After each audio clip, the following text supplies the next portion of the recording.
Hello and welcome everyone. And welcome to this, welcome to ORF and to this panel discussion on a recent publication of ORF on China's economic engagement or the engagement of Chinese, China Inc. with India, with the Indian economy. The paper is titled "To Stay or Go: The Dilemma for Chinese Enterprises." Now, to discuss this paper, we have Ambassador Smita Purushottam. Ambassador Purushottam is a former Indian Foreign Service officer who was posted in China, so she's tracked the Chinese economic reforms very closely. She works on technology. She heads a non-profit called SITARA, which stands for Science, Indigenous Technology, Advanced Research Accelerator, and it works on the advancements, basically promoting scientific advancements. We have Dr. Rudra Chaudhuri, director of Carnegie. And lastly, we have the author of the paper, Antara Ghosal Singh, who tracks the domestic narrative in China for ORF. This paper that we are talking about was published in between May-June at ORF. And since then, there have been some very broad trends that have emerged in around the Chinese economy. One is China is yet to fully recover from the COVID paralysis that was induced by its own policies. The second is, there is a property crisis that is looming within China. Third is the high level of unemployment and also the flight of capital. Now, this is something that is happening internally within China. Externally, China faces, there is a brewing trade and a tariff war that is brewing with the West. And lastly, from the China-Africa summit, there emerges a clear contour of China trying to seek new economic partners. So, China has pledged about $50 billion to Africa in lieu of Africa buying more and more Chinese goods. Now, this is where this paper becomes very topical. And, without further ado, I think what we'll start is with a presentation by Antara. And then, so Antara, you have about 25 minutes to, do your, to basically recount some of the most important findings of your paper. And the discussions get about 10 to 12 minutes to share your perspectives on the paper. So over to you, Antara. Thank you, Chair, and good evening, everyone. At the outset, I would like to thank ORF for organizing today's discussion around my paper. I would also like to express my gratitude towards the respected panelists for taking out time for their busy schedule to review my piece and provide feedback on the same. As you already know, my paper is titled The India Dilemma of Chinese Enterprises. In today's presentation, I would like to recontextualize the central argument of the paper in the light of some interesting developments that has happened in the recent months. So let's start with, the recently released Annual Economic Survey report, which made a case for attracting Chinese investments into India. So it made a case about attracting more Chinese investments into India so as to improve India's participation in the global supply chains through exports. The recommendation came as a shock to many, as this was in clear departure from the Indian policy of the last 4 years of intense scrutiny of Chinese investments in India. However, what appeared like a damage control measure, the Commerce and Industries Minister, Mr. Piyush Goyal, he stated later that the economic survey recommendations are not binding on the government of India, and currently there is no rethinking on the issue of Chinese investments in the country. However, even then, in the following days, we saw reports in Indian media claiming that the government has quietly been approving investment plans from Chinese enterprises in certain sectors. So the flip-flop on part of the government brought the issue of Chinese investments in India under the spotlight. And there has been an intense debate going on in Indian policy circles ever since. While some are cautiously optimistic that India's softening of its stance on the Chinese investment issue may pave way for a quiet reset in China India ties, while others remain concerned that such action will lead to India losing initiative in the China India bilateral relations, particularly on the border issue. So now, through this presentation, I would like to add some more perspective to the ongoing conversation, particularly by factoring in the Chinese discourse on the issue.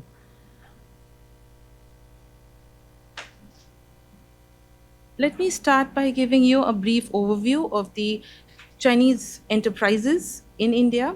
So Chinese companies have been active in India since at least last 2 decades.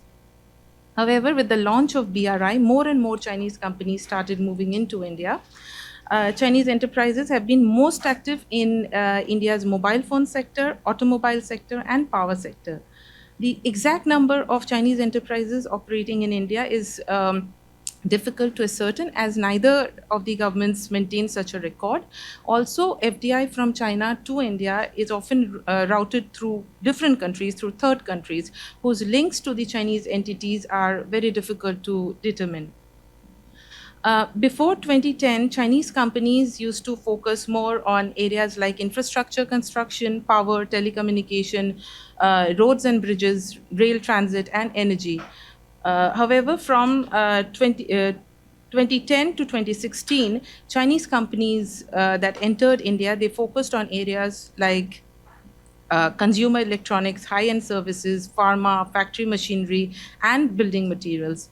After 2016, Chinese companies in the manufacturing and digital technology domains started investing in India on a large scale.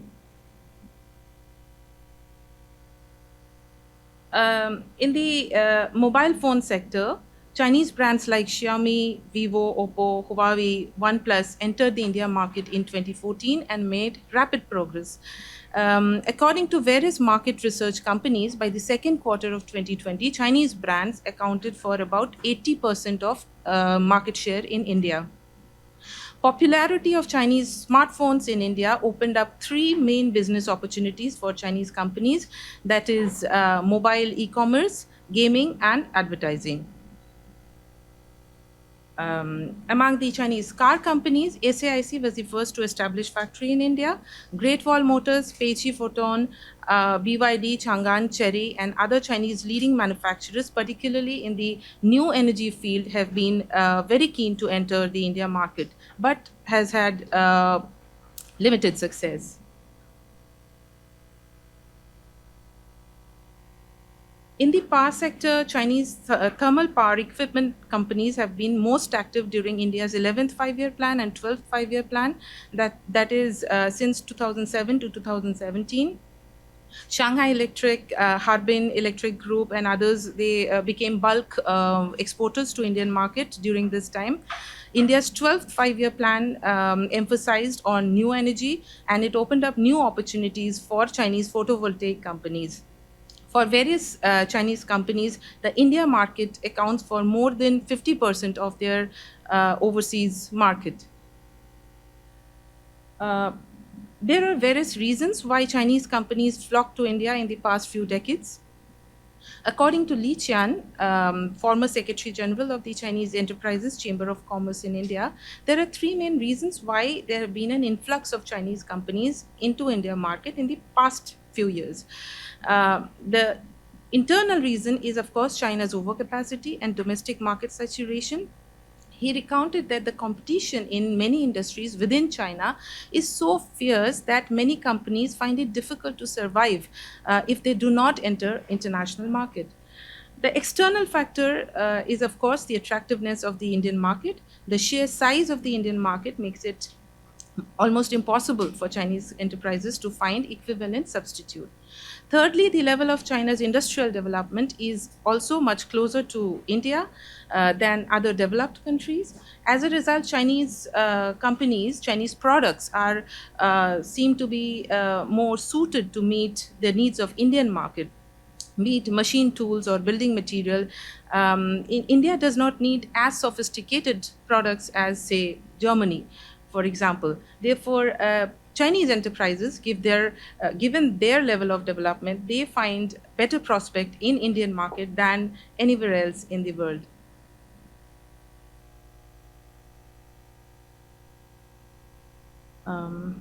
So as we know, the impact of the pandemic and the 2020 border clash led to the Indian government's, policy change on the Chinese enterprises.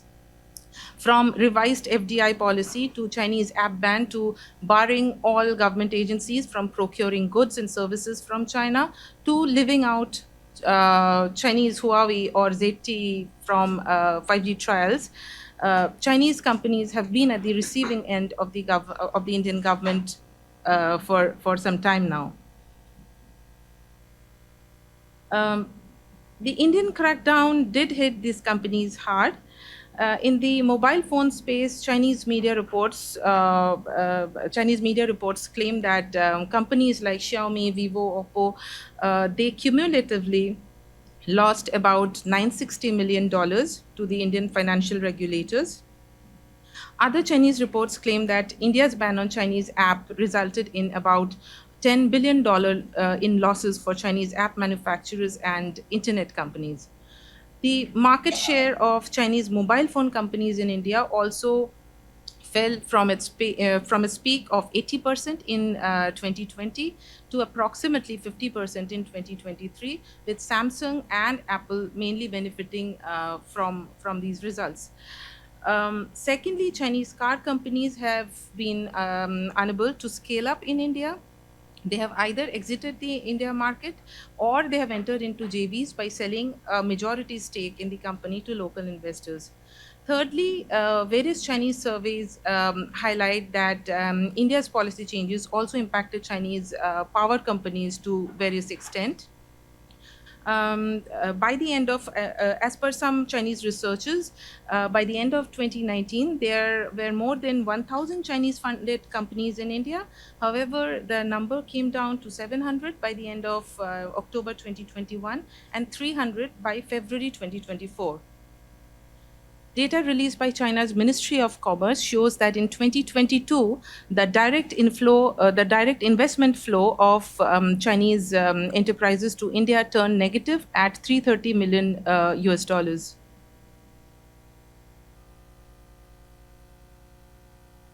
India's crackdown on Chinese companies has been a subject of intense debate within Chinese strategic circles. Strongly criticizing Indian actions, many Chinese observers had argued that India's Atmanirbhar policy, under which steps are being taken to decouple from China economically, is unrealistic in nature and is bound to fail.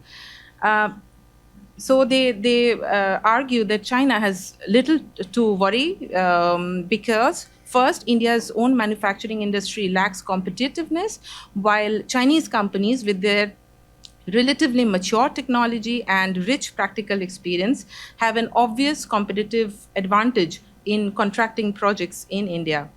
Secondly, in various fields like heavy machinery, electromechanical products, and telecommunication equipments, household appliances, it is almost impossible for India to find alternative suppliers that can compete with Chinese manufacturing. Therefore, despite the policy obstacles, they argue that producers and consumers in India will eventually choose Chinese products. Now, in recent months, with China once again surpassing the United States to become India's #1 trading partner, with India's annual trade deficit vis-a-vis China hitting the record 85 billion US dollars, and more recently, India's economic survey report seemingly doing a U-turn on the Chinese investment issue, many Chinese scholars, they now stand vindicated. Chinese media is abuzz with headlines like India finally relents, it is now in a hard need for Chinese help, that boycotting China has not helped India, it has failed miserably. Make in India is one of the biggest jokes, and so on and so forth. It is being further argued that India's acceptance of defeat in terms of Chinese investment issue is too little and too late, far from restoring confidence in the Chinese entities in India. Therefore, if India wants more Chinese investment, it needs to do much more, that is to systematically change its China strategy. So, despite the triumphant posturing in the Chinese media, there remains a deep-seated insecurity and apprehension within Chinese strategic community over Make in India in general, and the current Indian policy change regarding Chinese investments in particular. And this is due to two factors. First, there is greater realization in China that the country is in the middle of a new kind of globalization, under which Chinese companies are facing tremendous pressure to go global. But unlike in the past years, when Chinese companies went global based on product exports, Chinese companies are now going out by promoting relocation of China's industrial chain overseas, so as to expand their business in the global market and gain more market share for themselves in global trade. One manifestation of this intensifying trend of China's industrial chain leaving for overseas destination is the structural changes happening in China's own export basket. As we know, in the past, China exported a large number of finished end products. But now, if you see, China's exports of intermediate products have increased significantly. In 2023, China's exports and imports of intermediate products accounted for 61.1% of the total value of imports and exports, which is, of course, a record high. Official data also shows that in 2023, China's exports to major trading partners like Europe, United States, Japan, and South Korea registered negative growth year on year, indicating that orders from these developed markets have decreased or have shifted. At the same time, China's trade in intermediate products with Vietnam, Mexico, Indonesia, India, and other countries increased significantly. Even among the new three exports, that is the electric passenger cars, lithium-ion batteries, and solar cells, the industry chain is also showing signs of rapidly moving out. Chinese battery manufacturers like CATL, Eve Energy, and others, they are investing billions of dollars in building factories in countries like Thailand, Brazil, Hungary, Mexico, and others.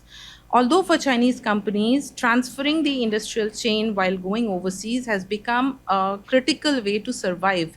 But many in China fear that for the Chinese economy, this trend is certainly going to have some negative impact. The systemic outward movement of, outward migration of industrial factors like capital, technology, equipment, production capacity, human resource, it might lead to somewhat of an industrial hollowing out in China. The second factor is that China sees India as a key competition in the current round of globalization. Now, there is this popular sentiment in India that Vietnam, Mexico are the real China plus one beneficiaries, while India remains a laggard. It is also being argued that under the banner of Make in India, India is really doing little beyond assembling in India because it still needs to import from China much of what goes into the final product. What is implied is that India does not pose any credible challenge to China's status as the global manufacturing hub. But China certainly has a very different opinion on this issue.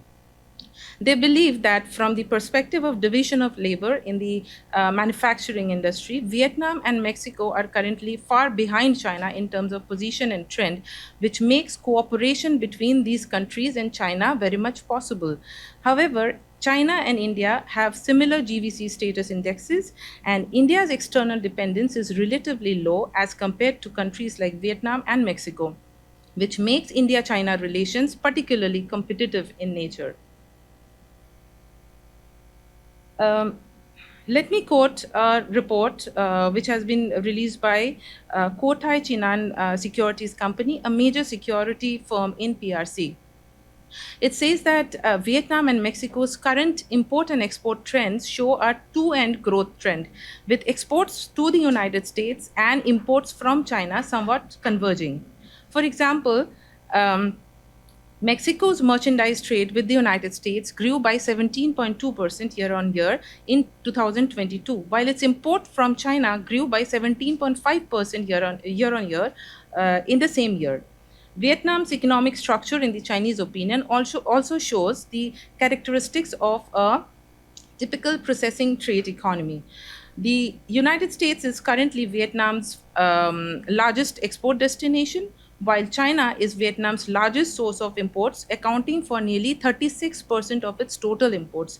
While in case of India, China accounts for 15% of India's total imports. But this figure is from 23-24. Overall, the Chinese side seemed to be of the opinion that the development of Mexico and Vietnam's manufacturing industry is currently dominated by relatively single low-end light industry and processing and assembly industry. They are highly dependent on China's upstream and intermediate product supply and are unable to form a complete industrial chain system. And this, they believe, opens up opportunities for cooperation between these countries and China.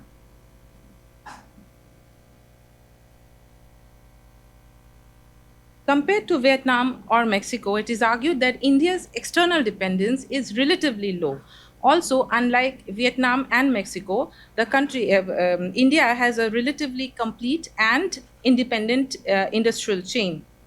So with any substantial transfer of China's industrial chain to India, the Chinese side fears that India's overall position in the manufacturing industry will form a more competitive pattern with respect to China, and hence such cooperation should be avoided.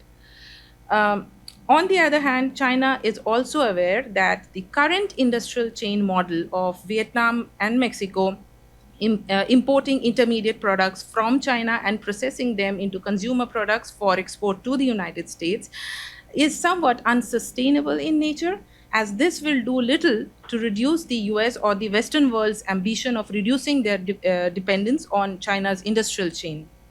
And this therefore makes India a key player in the global China plus one strategy, and therefore a key threat to China's economic security. Since late last year, there has been an ongoing public outrage in China over India's Make in India initiative. People can be seen heckling Chinese companies in India online, calling them traitors, calling them enemy collaborators who are trying to jeopardize China's national security for petty gains. Some even criticize the Chinese government's short-sightedness in allowing Chinese companies, including state-owned enterprises, to build India's infrastructure and industry as a part of BRI in earlier years. There also has been discussions in the Chinese internet about how India's shield tunneling machines are all purchased from China at low prices and then brought to the Sino-Indian border to help in construction of Indian military projects targeting China. Some prominent voices have also joined the chorus. For example, Ting Kang, the editor of People's Daily, wrote an article urging the Chinese government for policy measures to help manufacturers keep core technologies and talents within the country and prevent local manufacturers who may follow leading companies like Apple in moving their production lines to India. Similarly, Professor Chen Xin from Shanghai Chiao Tung University went a step further and argued that China should introduce systemic policies to prevent India from industrializing. First, it should not help India with infrastructure construction. Second, it cannot help India build energy facilities. And third, China cannot sell industrial equipment to India. He argued that only by preventing India from industrializing can China undermine the US efforts to reorganize global supply chains. Recently, Hu Shishang from China Institute of Contemporary International Relations, or CSIR, an influential think tank in PRC, he deliberated upon the possibility of India's development being cut off from both ends. A double squeeze of sort in terms of ceiling on Western cutting edge enterprises and denial of industrial chain supporting facilities from China. It is important to note that China originally wanted to transfer its industrial chains to its lesser developed Western provinces under its Western development strategy. However, that strategy making little headway, it is now keen to form an East Asian industrial chain, positioning itself as an upstream country in the industrial chain, supplying intermediate products to the 6 ASEAN countries who then export finished products to the US or the EU market. China has been encouraging its enterprises to move in this direction. It is in this context, the prospect of India opening doors to Chinese investment has somewhat deepened China's dilemma. China understands that for Chinese companies which are already in an exit mode, the huge allure of the Indian market is something that they would find hard to ignore, particularly for companies in sectors like construction machinery, new energy vehicles, Chinese battery companies, and so on and so forth. There is little that China can do to stop this migration. On the other hand, there is grave concern that these companies will build production lines in India and thereby contribute to India's economic takeoff, helping it grow as a serious challenger to China's position as a global manufacturing hub. One example that figures prominently in all Chinese analysis is the fate of Chinese mobile phone companies in India. Many believe that India's journey from importing $2 billion of mobile phone from the global market to exporting more than $11 billion to the global market in 2023, as well as the rise of Indian foundry giants like Dixon Technologies, have happened from major contribution from the Chinese mobile phone companies. There is palpable resentment in China over what China believes that Chinese mobile phone brands' perfect victory in India has been turned into a defeat in the past few years, so much so that various Indian OEM manufacturers are lining up to acquire some of these high-profile Chinese brands, including Vivo, Transition, Oppo, and others. On the other hand, China also cautiously watches as India's position rises in Apple's supply value chain, which they believe is also happening at China's cost. It is in this context, many Chinese observers found that the current recommendation in the Indian Economic Survey of selectively opening up for Chinese investments in fields like power batteries, cutting-edge technologies, and electric vehicles to be a cunning move. They note that India now seeks Chinese investments in sectors that are coveted by all countries, but not so much in sectors like mobile phone manufacturing industry, where it seemed to have absorbed the technology of the entire mobile phone manufacturing industry chain from its Chinese peers. People, in fact, mocked the report, saying that this is equivalent to a senior Chinese official issuing a report saying that China will consider relaxing its review only if American companies want to come to China to invest in building lithography machines and cutting-edge chip factories. Others, of course, called it a trap and urged the Chinese government to introduce Indian Investment Restriction Act to protect its interest. The way out for China, as pointed out by almost all Chinese experts, are twofold. One is to rise along the smile curve, that is to make rapid breakthrough in key core technologies to improve controllability of its industrial chains. And second is to stimulate domestic demand to reduce its over-reliance on EU or American markets. Both these recommendations, if you see, are very difficult to realize, given the intensifying China-US great power rivalry, mainly in the space of high technology, and also the reduced space for the Chinese government for carrying out major domestic reforms, which also means that currently there is no impetus for China to look at its present stance or its present approach towards India. This therefore brings us to the question if China-India relations are indeed headed for a thaw, as many are now expecting, or many are now writing these days, or they are gearing up for more competition in days to come. I would let you all draw your own conclusions. Let me stop here, and thanks very much for your attention.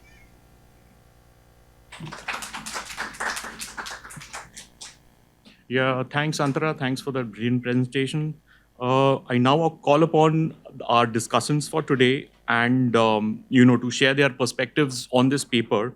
And also, I think the story really has moved a little away from the entire India's stance on Chinese capital. Now, for example, the economic survey red flags the fact that foreign direct investment into India is kind of drying up. Now, it also suggests that, can we invite Chinese capital, get our, the mix of our trade and manufacturing and investment flows from China right, and in order to, sort of create a manufacturing potential and reduce our, trade deficit. So I just wanted to get both your opinions on this. So we'll start with Ambassador Purushottam, ma'am. Such a nuanced and excellent, very detailed presentation based mainly on Chinese language sources, which we should appreciate because very little of that kind of research, I find, original research being done in India. And it's a pleasure, it was a real pleasure to listen to you. You've examined every angle, the imports, the investment, other countries, their relationship with the whole Chinese economic story. And so it's given rise to some questions on my side, because you mentioned that the Chinese are quite apprehensive about the prospects of India supplanting them. And of course there is that potential. India always has potential. So I would just like to to introduce some caveats to that, and that will touch upon your question also about Chinese investment and Chinese imports, which we should go for, because I have a different take on it. So so you pointed out about the outrage that the Chinese have expressed, and combined with the deteriorating investment environment. I mean, now the RBI itself states that Indian foreign investment inflows in this financial year ending in 24 were under $10 billion net inflows. And the previous year, it was under 30 billion. So there's a steep decline. So there are issues in the investment environment that need to be addressed. And this has not escaped the Chinese, decision makers' attention, that there is a part, and this is apart from the restrictions placed on Chinese investment. This is quite apart from that. So they are going to, be faced with different type of, additional restrictions apart from those that already exist. And then there's the outrage from the public about why should they be helping India transition to replace China. And then if you may have seen this Merrick study, which says that China is now introducing all sorts of guardrails to protect its technology, because China has now reached stratospheric heights in technology, way beyond us, and they are now restricting access. So if they come here, combined with all the worries and concerns that they have, they are not going to transfer technology. They are not going to benefit very much. This is just a point of view. It is possible that you've mentioned that they've taken over the mobile supply chains, etc. But when you look at the import and export figures, the import figures under Chapter 85, which comprises telecom, electronics, are nearly double those of export figures. So we are still heavily reliant, as you showed Mexico and Vietnam to be. I suspect we are even more reliant, and I'll come to that point when I come to the American angle later. So that's one. Basically, the other thing that but I absolutely agree with you that the Chinese will want to come, because they are faced with external and internal headwinds. Internal headwinds are too huge for us to go into, but external headwinds, $100 billion of investment has fled China in the last year till November. Peterson Institute of International Economic Relations, Lardy has said that, and they are also facing 20%. In fact, the US Trade Representative Bulletin says the Chinese exports have declined by 20% to America. So decoupling is really gathering pace, and this brings an interesting possibility. Are the Americans finally going to get behind India's Atmanirbharta campaign? Because we just had.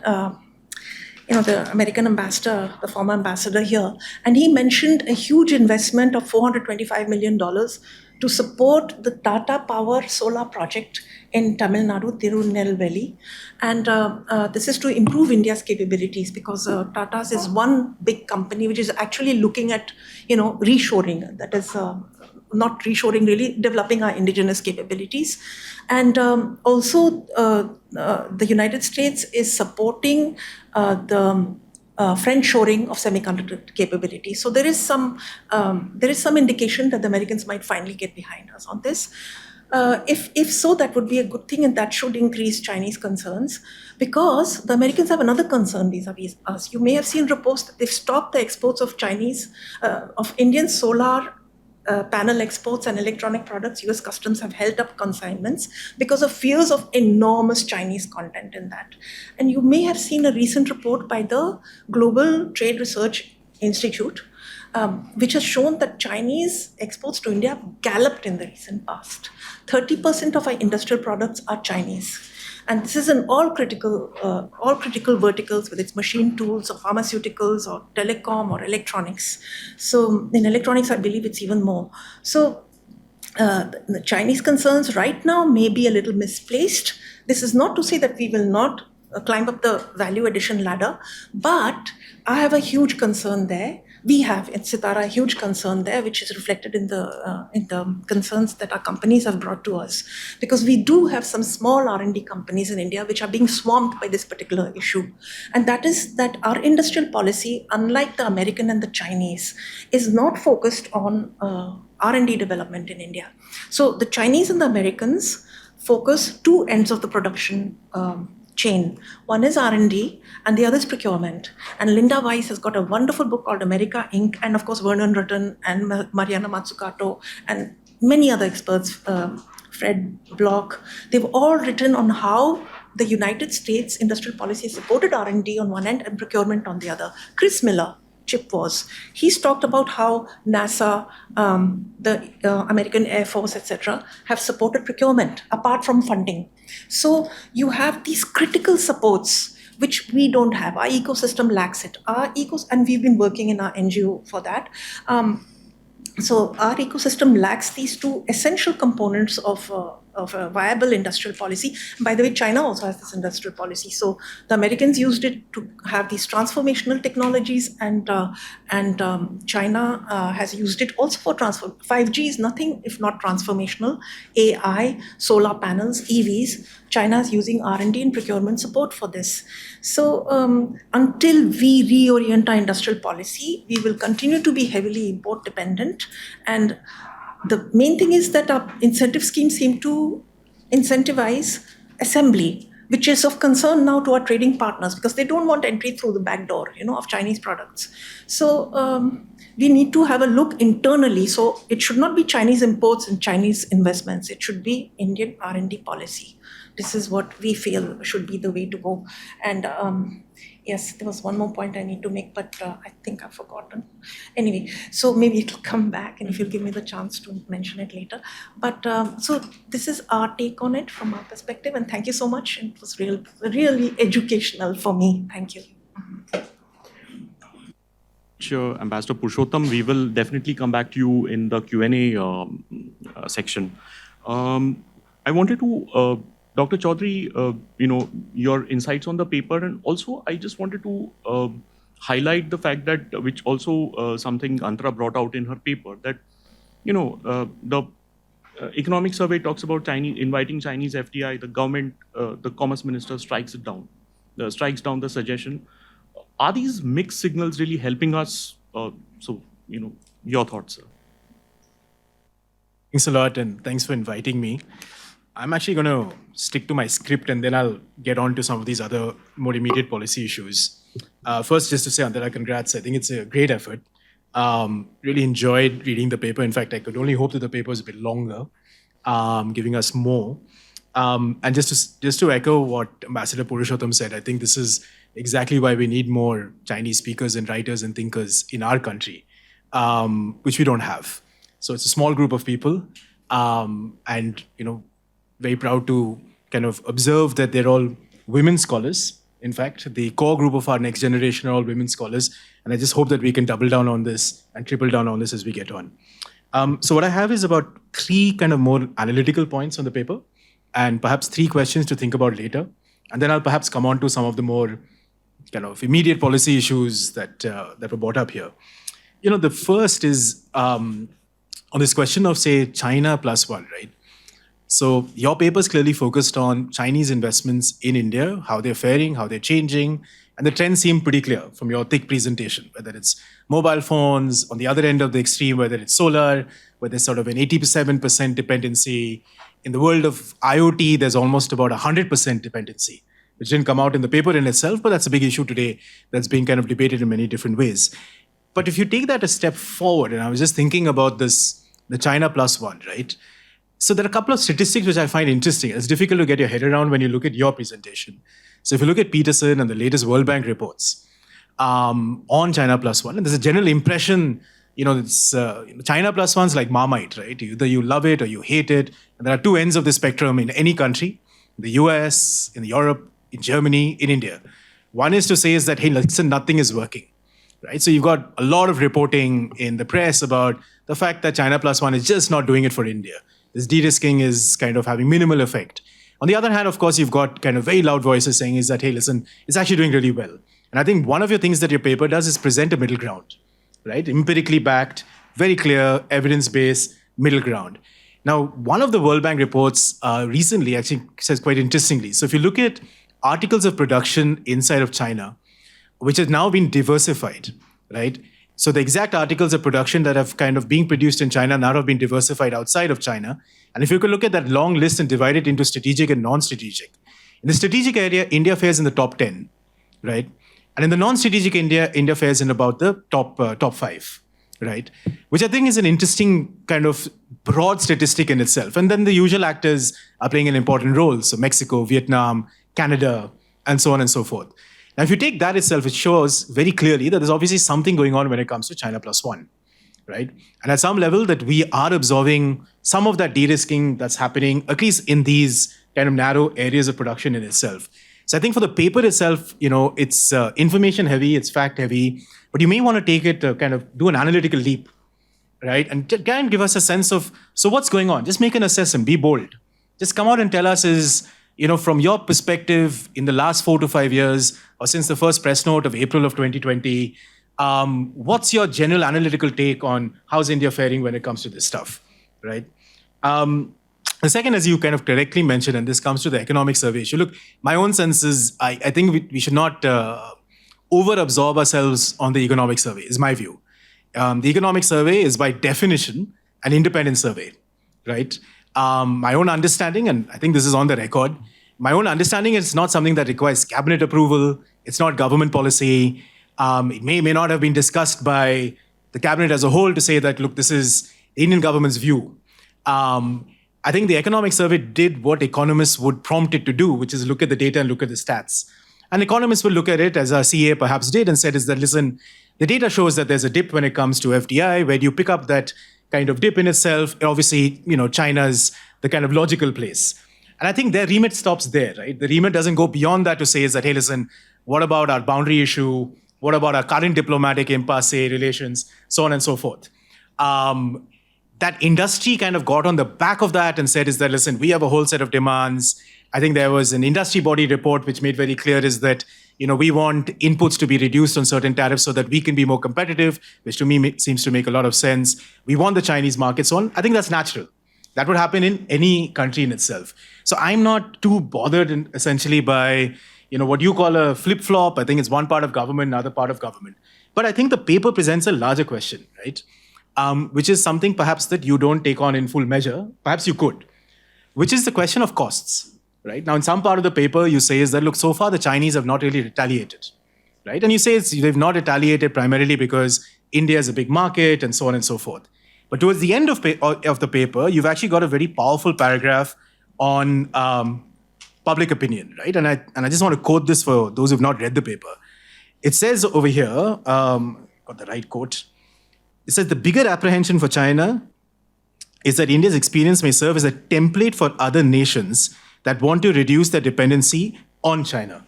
So you've got a bit of a push and pull, right? So on the one hand, you're saying is that, listen,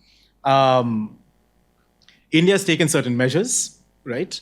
It's having some effect on Chinese investments. Your trends seem to show that very clearly. Then you've got one pull which says is that, but at least what I could read in your paper is that China's willing to absorb this, not retaliate in any active measure, primarily because India is a big market.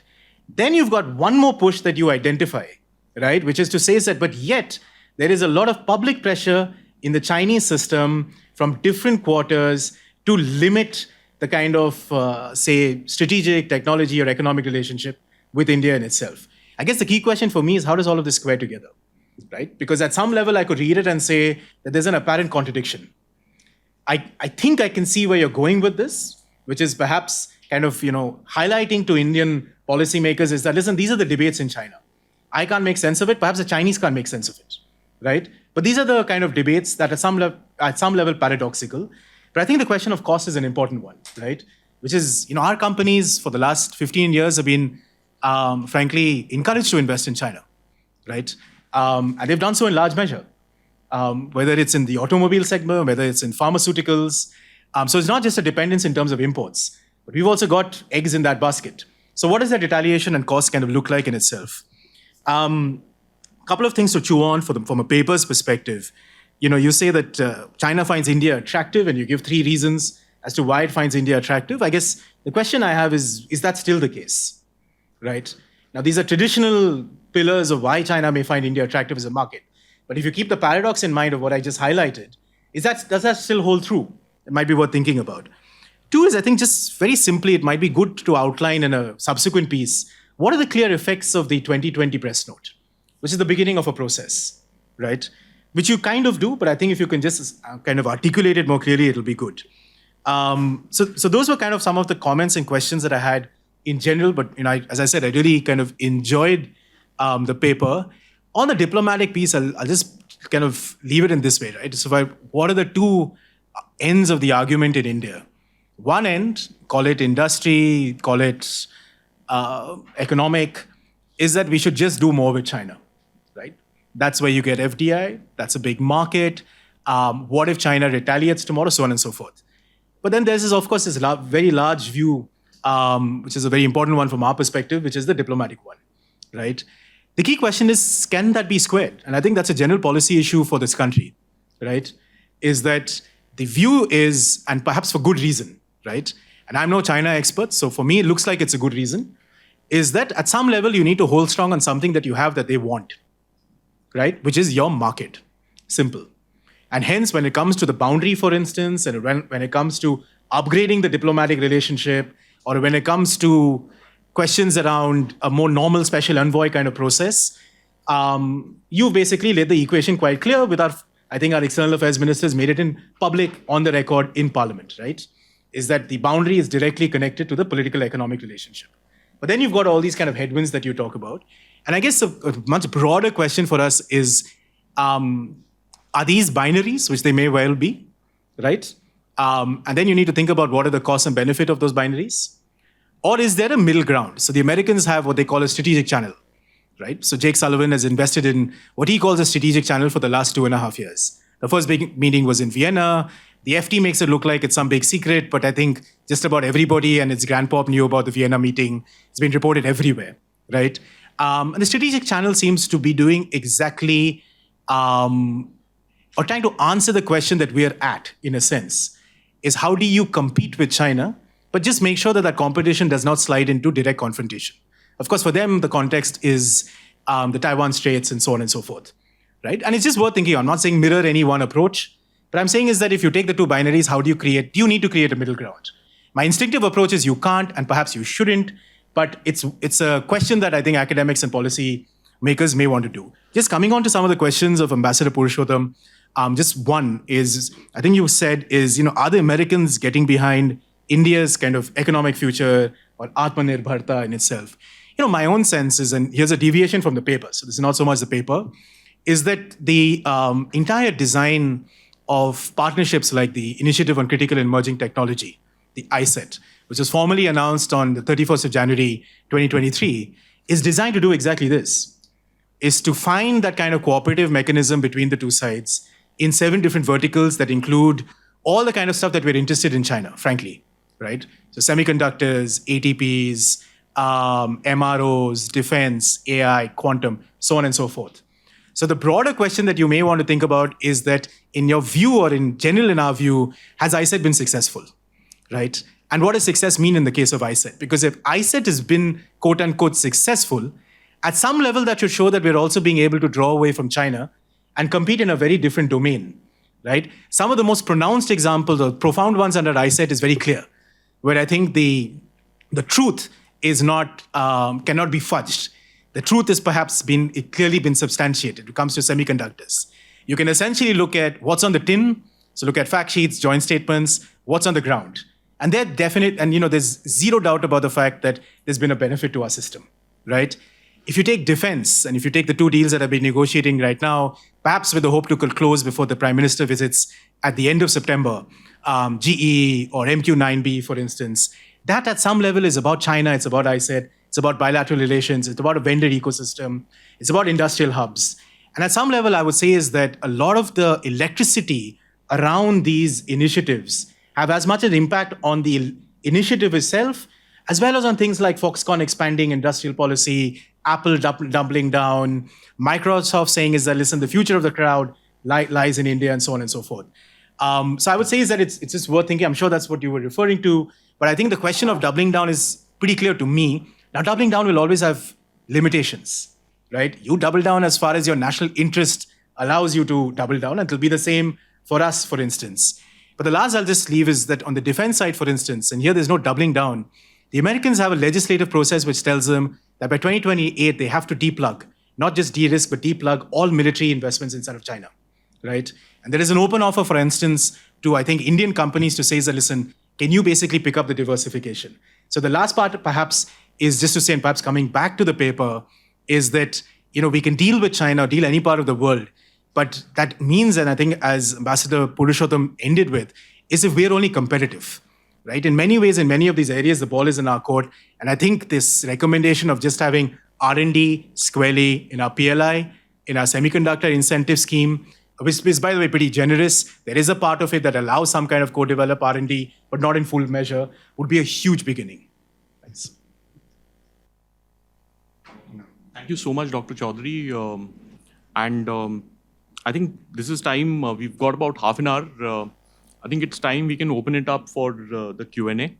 So let's take a bunch of questions. If someone here. Yeah, please address your questions to the panelists, please. Hello. Okay. I'm Dr. Kochhar. I'm Dr. Geeta Kochhar from JNU. I work on China studies. So there are 2 things which I really want to focus. One is methodological, though I really missed the initial part of it, is when we talk about China's public opinion, do we only see what is coming in the social media, which is available to the foreigners to look at? Because that really poses a problem, because Chinese social media is highly controlled. So who are these actors who are writing on these, and they are, allowed to post these things? And so the foreigners, like Indians or anybody, can look at it. Because otherwise, any post, in fact, now if I post something with the name of Xi Jinping itself, is a taboo in China, on the social media, I'm saying. So they can always control that. So whether that is, again, a state-directed public opinion for the consumption of the foreigners, including Indians, or it is actually the public opinion on ground, we really need to make that methodological difference when we talk about, how Chinese enterprises or the public opinion of enterprises coming to India is coming, right?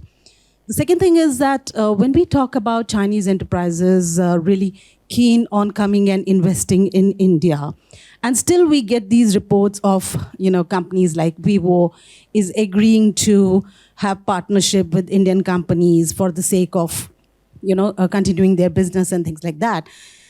do we get a sense that the Chinese enterprises, whether Vivo or any other company, is willing to still invest because India has a potential, or there are other interests in Chinese enterprises which forces them to look at India and other markets, which will give a sense that Chinese companies are not really keen, but there is another dilemma which they are facing. And I am quoting something in terms of if you want to look at the national security law in 2023, which really forces all the companies, individuals, and enterprises to think about security as the prime concern, and then engage in information gathering by engaging with foreigners. So please look at that. Yeah, thanks. Harish, I'm from Hindu College, first year student. So my question category goes to Ambassador. Ma'am, like when we look at the situations in China, like we are seeing domestically, there is a great crackdown onto the high-tech companies such as Tencent and then so be it about Alibaba for that matter. And then we are also seeing the recent regulations in the banking sectors. So then we can have this notion, even the property sector for that matter, like Evergrande. So we can have this notion that the Chinese companies itself realize that their domestic markets can get regulated at any alternate day. And that may happen to lead them to this understanding that they should be shifting their core basis from China itself. Because with the value chains are diversifying throughout the world, they may have this notion that India is the better market, or perhaps any other market is better. So perhaps becoming a transnational company. And secondly, ma'am, another question that I do have is with regards to this, that like you spoke about the Atmanirbhar Bharat, like US might be supporting it any day. But then we see the example of Elon Musk. He moves to China preferably over India and signs a few deals there. And then we also see the R&D about fusion reactors for that matter. And like ma'am said about the opinions. So the point here is that when we speak about the opinions which are floating around in the media and this technological narrative around it, is it so that the current rhetorical or the current narrative in the Indian media against the against the Chinese, companies and government, that the situation there is just a reactionary thing or perhaps a controlled reaction to India? That's it. Thank you. Hello, my name is Abhishek. I'm a research assistant at ORF. I look at Northeast Asia. My question is Rudra, to Dr. Rudra. You mentioned about the kind of understanding the two extremes of the spectrum. On one side, the industry, and one side, the diplomatic, and even like if you can talk about the government. When I particularly look at even South Korea and Japan, this dilemma is also in South Korea and Japan, where the industry is asking for more cooperation with China because of the deep interconnection between supply chain, and the government has its own views with due to alliance compulsions. So how do you see that this is not a specific phenomenon to countries like India, but also like US alliances, and all are struggling with it? Do you find a way where countries can find a middle path on this, particularly in sectors where we're not strategic or very security sensitive, but where we can get Chinese investment like electric vehicle, where particularly like lithium and batteries, they are way ahead even compared to like South Korean and Japanese technology. Thank you.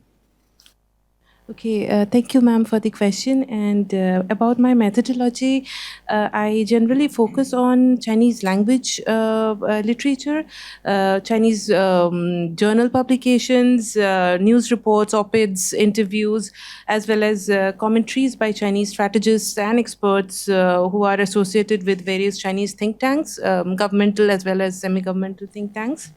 I also do survey Chinese social media, and I do understand your concern about Chinese social media being controlled. Yes, it is controlled, but it is also free to a certain extent. There are certain red lines, like you mentioned Xi Jinping. Xi Jinping is clearly a red line. There people, do not toe that line. But other than that, there is also, some space for citizens to debate, to discuss policies. So we cannot just dismiss them as being controlled.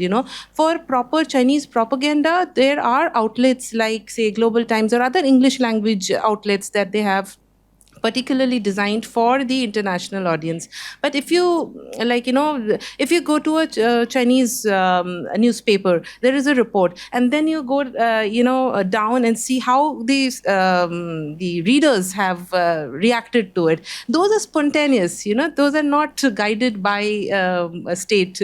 But of course, if you write something about Xi Jinping, there also they will censor you. But then, there is some space for genuine debate. Yeah. Thank you, ma'am. Questions. So you see, Tencent, etc., cannot base themselves in India for two reasons. One is that we have banned so many Chinese enterprises, especially in telecom, and we have our own big tech companies. The UPI has been a tremendous success, so now we have our own alternatives. Also, I think the Americans are taking a lot of action against, ByteDance, TikTok. They're also in the process of banning them. So I don't see how they can relocate easily or become transnational, although I'm sure, you're right that they may want to do that. But I saw a recent article, which I didn't go through in great detail, that China is now again welcoming them back, and they are re-establishing themselves and relaunching themselves. So, that was a sort of a setback, basically because Alibaba's founder went and challenged, the whole fiscal system in China. So I think that is not possible right now. The other one was the reaction, which she has very adequately answered, and I think she's in a much better position, and I completely agree with her. I'll just make an anecdotal comment here. I was in China in 94, 97, granted that was a very long time ago, and the situation has become much more restrictive now under Xi Jinping. But when I was studying the Chinese economic reforms, when I saw an article in Business India, somebody who'd come to China and gone back and said that, China is a country with a closed something and an open mind, and India is the exact opposite. And I found that was true in the sense there was enormous debate on economic issues there. I went to a Chinese book fair, and they had every single thing translated into Chinese. Go to a Hindi or vernacular book fair here. What great work of literature, technology, or economics is translated into Hindi? Zero. You'll just find some old novels or poetry. So that is a sense of the general public's openness. They're highly educated, highly conversant with all international issues. So we also are, of course, but it's the elite here. There it seems to be generalized. Thank you. Society, open mind. Something like that, yes. And the opposite in this case. I think on the question of, look, I think it's a good question. And I think it's a really relevant policy question. And I'll kind of get to the other countries. But the only difference between, I think, India and the countries that you talk about is that nobody has a 3,488 kilometer land boundary, which is what makes India quite unique in this entire setup, right? Now, you may have problems in terms of nautical miles, maritime boundaries, and so on and so forth. But it's a whole different character. And in fact, if you think about kind of nature and character of a particular problem, right? The nature of the problem itself is very different in India, which then means that the character of the solution has to be very different. And that's just something to bear in mind, right? And it's very difficult to equate India in the same place as, say, South Korea, Japan, and others. On the other hand, everyone's having the same debate, by the way, right? Even in the US, for instance, some of the strongest lobby against the White House, which has been absolutely central. So if you look at the CHIPS team in the US, it sits within the White House. Some of the strongest lobby against them have been American companies that have long invested in Southeast Asia, and they're in China from the 1980s onwards, precisely for the reasons that you lay out, right? And at some level, it's a healthy debate, right? Which means that there's some check and balance in terms of how we think about our global economic futures from our national interest standpoints and so on and so forth. On the binaries in themselves, and however rigid those binaries may be, in some countries, they'll be a little bit more rigid. In some countries, they will be less so. In Japan, it's less so, but you have clear understanding of what the red lines are, right? So Japan has huge export controls against China, but at the same time, massive trading partner, right? So on and so forth. But I think if you think about, I don't think there's a clear way out. The key question is, how do you redesign your futures given where China's at and what you've observed of China over the last, say, 5 to 8 years, right? And then I come back to, on the India case, I think it comes back to a lot of the strategic partnerships that India is frankly forging, right? So what are the ways that you can deal with kind of, overproduction in any one jurisdiction? One is you just get simply competitive. That's your answer out. So if you want a way out or an answer, that's your bottom line, which means what? Push manufacturing from, say, 15 or 17% of the GDP of where we're at, push it up to 25 or 30%, right? And a lot of the industrial policies are designed to do exactly that. Now, that's going to take time.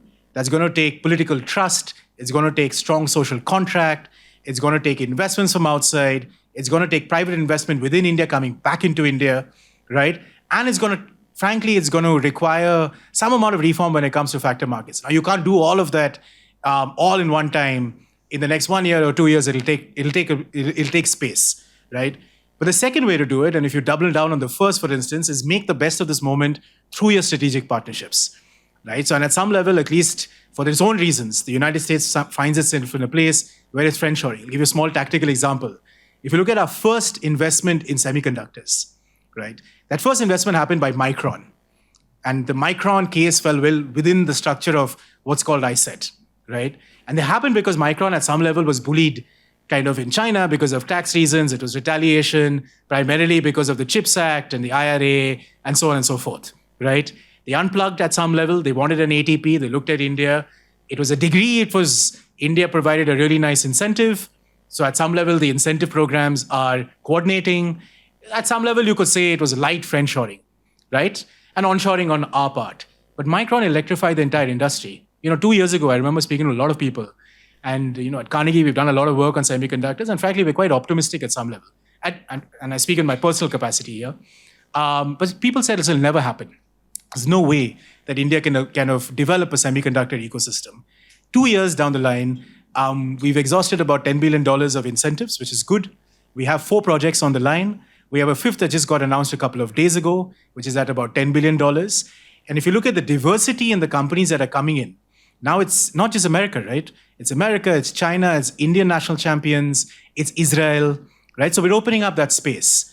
So the key is, so my sense is that some of this is already happening. If you think about the way out, or if you think about managing a better balance, should we have done it maybe 10 years ago? Should we have done it 15 years ago? Sure, but this is where we are. On the other question is, if you have 5 or 10 like-minded countries with capability, with strategic capabilities, in various types of technology or economic futures, mobile phones, televisions, labor-intensive manufacturing, capital-intensive manufacturing, all trying to find a way out. And then you have this big push for these strategic partnerships that are trying to create a bridge for those countries that are trying to find, quote-unquote, a way out. You're looking at a different club of actors come about, and it's a different kind of geopolitics that seems to be benefiting each other within their national priorities and within their national interests. Where this goes will depend, and the question perhaps for you to look at is how much of this is dependent on China, right?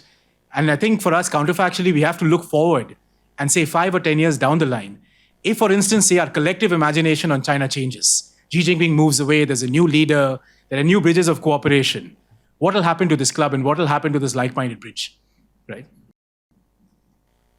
Great presentation. I just had a general question for the panel. Now, given the push and pull between the Economic Survey and the Commerce Ministry, there seems to be little political appetite to extend any sort of concessions economically or from a military perspective towards China. So do preconditions for a potential reset or thaw between India and China really exist? If yes, what are they really premised upon? And if no, how do we ensure that our diplomatic or military engagements don't become redundant over the long term? Yeah, my name is Trinetra Agarwal. So a few years back, we had TikTok when the government thought that it was not in the national interest and we simply kicked them out. We shut them out. Now we have Oppo, we have Vivo, we have Xiaomi. And my understanding is that they have a few hundred million. We have a few hundred million handsets down in the market right now. So there are 2 ways to look at it. We tell them, you go away. You don't sell any more handsets from today.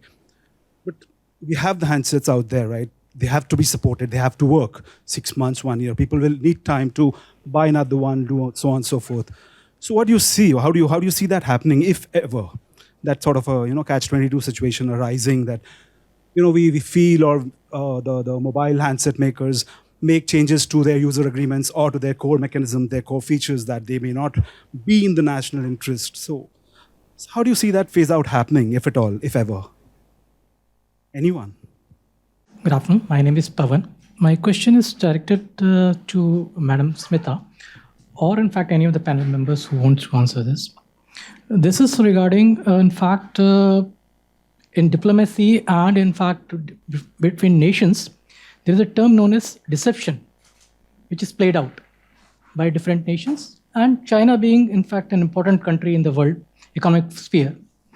So I would like to in fact remind that during Cold War, there was a organization known by the name of Trust, where in fact they used to feed various selective kind of information which was deceptive in nature for the analysts of US to in fact work out, or in fact so that they want them to believe that the Russian economy is going down, they don't have that capability. So don't you think that the same way in fact the selective kind of in fact deception is being in fact doled out to the various world analysts, in particular India as well as US, by the by the Chinese, in fact, few selected intellectuals or few selected think tanks or, in fact, their experts? Thank you. So about engaging with China, Dhara, I think, when this government came in power in 2014, the belief, there was a lot of hope from the government to engage with China economically. And, that the mindset in India was that if China, Japan, having various differences can have, economic engagement, China, US can have economic engagement, we can also have it. But that got somehow interrupted by the border problems. And as I see it, there still exists a huge scope of engagement between China and India economically. I have also argued in my other papers that India remains critical to China, and that's why their Belt and Road is all over, all around India. So it remains critical to China's economic planning. I talked about Western development strategy. For their Western development strategy, India's cooperation is a must, so there is a lot of scope for cooperation between China and India. But then, again, there has to be some kind of an adjustment at the on the border issue. So yeah, that's one of the problems. Both of you, that the border issue needs to be resolved if any real movement has to take place, because it's not just the border, it's also support to Pakistan and its nuclear program, etc. So the other thing is, and this is purely from the perspective of SITARA, we were faced with a huge Chinese attempt to burrow into our government telecom networks. They somehow found out which was the lowest bid and always bid, say, a few crores less, and got those. And we launched a huge campaign spanning over years to get them, out of our government telecom networks. I mean, we would like them out of all networks, frankly. But unfortunately, there's too much legacy equipment in the Reliance, etc. networks. So we need to be very careful when we talk about cooperation.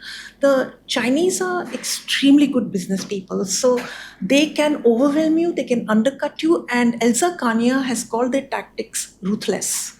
They underbid everywhere, and other practices also, which we should not perhaps talk about without concrete proof. But clearly, I mean, there was something going on in India. And fortunately, our security authorities backed our findings and took action. So now we can claim a little bit of the credit for the fact that Chinese equipment is no longer welcome in government networks, at least. So we have to be careful about this issue of, re-engagement. Just because the border issue is out of the way, you can't allow your industry to collapse. Two questions on conditions. Look, I think the condition's pretty clear. There's no precondition. I mean, in the sense, I think our External Affairs Minister has made it plain on the floor of the Indian Parliament, right? And repeated it ad nauseum in many different locations to say is that, look, we have a boundary problem, and we have a boundary problem since 2020, right? Simple. Are you going to solve the entire boundary problem? Possibly not. Can you do something post 2020? That's the equation, right? Now, the analytical question for people is that how tenable is that equation, for instance, right? Where is the weight on that condition? But I think as far as the government of India is concerned, as far as I can see as an outsider, the position seems to be just very clear, right? Which is why I guess you had all these questions when the economic survey came out, and then you've got industry coming out, etc. But my own sense is, and to answer this person's who's no longer here, is that but these are debates that are normal in all countries, right? I mean, frankly, private sector is going to look to maximize profits wherever it is. And that's natural. They should do that. That's the animal spirit we expect from them. And then it is the role of the government to kind of bring it in perspective based on your political integrity, your territorial integrity, so on and so forth. So I actually don't see any precondition. The condition seems pretty clear from the outside. Now, from the inside, if that's been redebated and all, I have no idea, right? On the second, on your question on misinformation and disinformation, look, this is normal stuff. Let's forget Cold War. It's what happens every day. It's called propaganda and propaganda of the deed. So if you come to Antara's paper, my own sense is what she does, unlike many of the others, I think in the paper, is that she analyzes a lot of sources. You could say those sources are propaganda, but she backed this propaganda with the deed, which is the stats, right? Now, clearly, if your investment portfolio is going down in India, clearly, if your mobile share market has dropped by 32 to 35% in the last 3 years, right, that's going to irritate all those people who doubled down on India about 10 years ago, right? So I think my own sense is we should just assume that misinformation and disinformation is what we live with. That's just called politics. That's strategy. And if we're not doing it as well as somebody else, that's our fault, right? But I think on the paper, I would say is that the difference here is that I think the stats are very clear, right? And intuitively, you could I can understand why Chinese scholars would be just irritated and Chinese business people. I mean, we know people in the gaming industry and many different industries who are just deeply irritated with money that they've now lost and washed away in places like Hyderabad and Bangalore, right? So, yeah. We're almost at the end of our session today. I think we have time for just one last question. If Mr. Durecha. Rudra, the way US-China is having the business strategy, suppose iPhone, they give the design to China, they make it China, they use their labor, and they give them only 10-20% of profit and 80% they take away. In case of us, we allow them to come to here, invest here, they take all our data, secrecy, the way Madam is saying, they bid for few lakhs less than that. That means every day they are hacking our so much secret data, then they're stealing away data. Million times hacking is done every day from China. So why not to have this type of the way USA is doing, not to allow them to come to India and then use them there and give them design and make them like iPhone. And at the same time, we can make use of Pakistan also, the way we are using, USA is using China. Why not to make use of Pakistan like this? Not a data specialist. But look, I think on the question of mobile phones in themselves, I think, and as Antara's paper kind of clearly brings out, there's clearly an area where we as a country are doing something right? We're seeing market share, you're seeing investments. After a long time, or for the first time, you're seeing new range Apple products which have made in India on the box, for instance. Foxconn has doubled down from 3 kind of campuses in the south of India to 5 campuses in the south of India. And you might be interested to know 90% of the people they employ are women, right?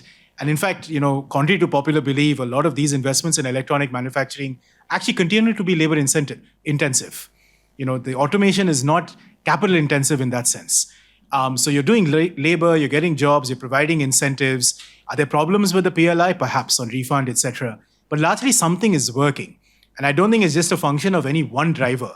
It's not just a function of us being attractive. It's not just a function of the global geopolitics that's pushing Chinese companies out and American companies in, or American companies reconsidering. I think there's a matrix there, for instance. On data and theft, I don't see the point because, you can just assume that any data-heavy particular line of business, for instance, will be susceptible to many different vulnerabilities, including cyber and so on and so forth. Should we do more? And I think as Ambassador Purushottam said, that finally, I think in this country, over the last 4 or 5 years maybe, there is a move now to finally de-risk completely and then hopefully de-plug completely from Chinese hardware that's layered into our systems. But I'm guessing, and she's the real expert here, but I'm guessing that it's a lot harder to do. But I'm guessing the move is towards that way. And by the way, the recent debates that we see in the METI on IoTs, I think is very helpful, which is designed around exactly this. If you look at two components talk to each other, both are made in China, for instance, how do you replace that? So rip and replace and so on and so forth. I think we're at the end of our session today. I'm sure there will be many more questions And I'm sure the panelists will be happy to take it over tea and refreshments that are waiting in the next room. And thank you so much. Thanks panel for making it here and sharing your perspectives. And a big thanks to Vinya for organizing this. Thank you. Thanks everyone.